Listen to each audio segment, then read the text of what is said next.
மாநில கட்சிகளாக அங்கீகாரம் பெறும் தகுதியை வென்றெடுத்த விசிக மற்றும் நாம் தமிழர் கட்சிக்கு விஜய் வாழ்த்து தெரிவித்திருக்கிறார்.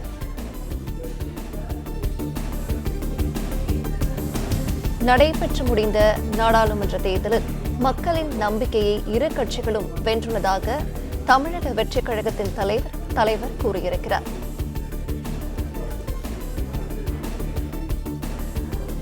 மாநில கட்சிகளாக அங்கீகாரம் பெறும் தகுதியை வென்றெடுத்த விசிக மற்றும் நாம் தமிழர் கட்சிக்கு விஜய் வாழ்த்து தெரிவித்திருக்கிறார்.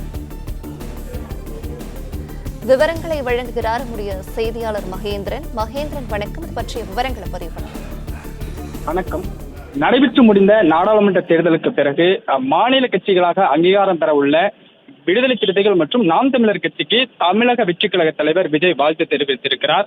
நடைபெற்று முடிந்த நாடாளுமன்ற தேர்தலில் தனி சின்னத்தில் போட்டியிட்டு விடுதலை சிறுத்தைகள் கட்சி 2 இடங்களில் வெற்றி பெற்றதன் மூலம் மாநில கட்சியாக அங்கீகாரம் பெற உள்ளது. அதே போன்று 8% மேல் வாக்கு பெற்றுள்ள நிலையில் நாம் தமிழர் கட்சியும் மாநில கட்சியாக அங்கீகாரம் பெற உள்ளது. இவ்விரண்டு கட்சிகளுக்கும் தனது வாழ்த்தினை தமிழக வெற்றிக் கழக தலைவர் விஜய் தெரிவித்திருக்கிறார். நடைபெற்று முடிந்த நாடாளுமன்ற தேர்தலில் மக்களின் நம்பிக்கையை பெற்று மாநில கட்சிகளாக அங்கீகாரம் பெறும் தகுதியை வென்றெடுத்துள்ள விடுதலை சிறுத்தைகள் கட்சிக்கும் நாம் தமிழர் கட்சிக்கும் எனது பாராட்டுகளையும் வாழ்த்துக்களையும் தெரிவித்துக் கொள்வதாக நடிகர் விஜய் தனது சமூக வலைதள பதிவில் குறிப்பிட்டுள்ளார்.